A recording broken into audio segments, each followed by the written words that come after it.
We send children to schools to strengthen them, but unfortunately, they often come back weakened in Iman, with silent doubts in their mind that they are often too ashamed to even share. Science is incredibly powerful. It is our understanding of the design of Allah's creation. This is knowledge that has the capability to bringing us closer to Allah subhanahu wa ta'ala. However, the same science is taught to the children in a way that encourages kufr, disbelief in Allah, that can be detrimental to their iman. Many Muslim children in the world today, from the age of 7 or 8, start questioning whether Allah even exists. Because at school, the place we ourselves send them to learn, is telling them something completely different. It leaves them confused, weakened by silent doubt in their hearts, which often they are too ashamed to even speak of. But inside, it starts eating up their iman.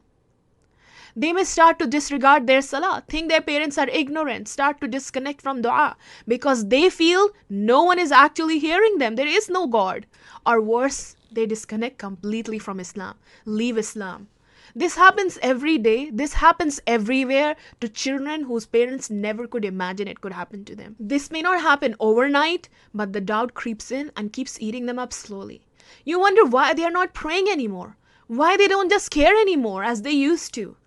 You might try different ways to motivate them to pray, but the problem might be much deeper, might be hidden because they are too afraid to share it.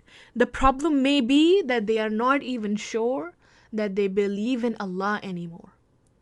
According to the recent research by Yaqeen Institute, science has become one of the leading causes of young people leaving in Islam.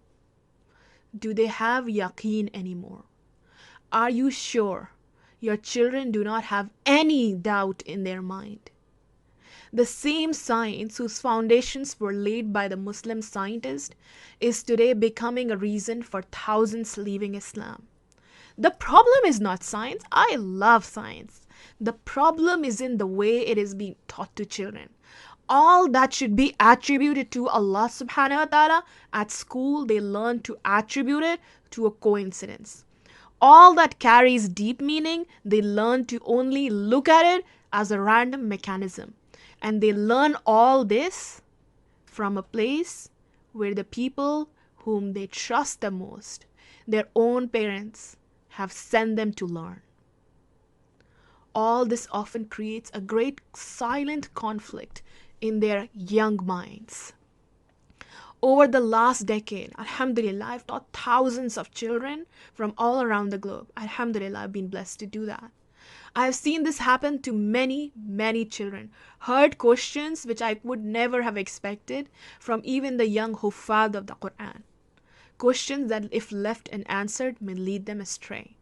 If your child is smart, if your child is intelligent, he or she would question. If they are being taught something else in school, then they are more likely to question the existence of Allah subhanahu wa ta'ala. The problem is not the question. The problem is the lack of a convincing answer which respects their intelligence and doesn't just tell them, be quiet, just believe. You are too young to understand right now, just believe. Science in the Kingdom of Allah course is to give your children a strong foundation of learning science. So when they are learning science at school, they don't forget Allah. Train them to look at the designs as not simply a mechanical coincidence, but rather to reflect and appreciate the grand design of Allah subhanahu wa ta'ala, to know Allah's power, His mercy, and His wisdom through it. It presents an Islamic perspective that gives a direction to their critical thinking and supports them to go a step deeper and see the clever design of Allah subhanahu wa ta'ala rather than just taking and believing everything as mere coincidence. Inshallah, once they learn to attribute the brilliance, the power of what they're learning to Allah, then even learning science at school would be an iman boosting experience for them.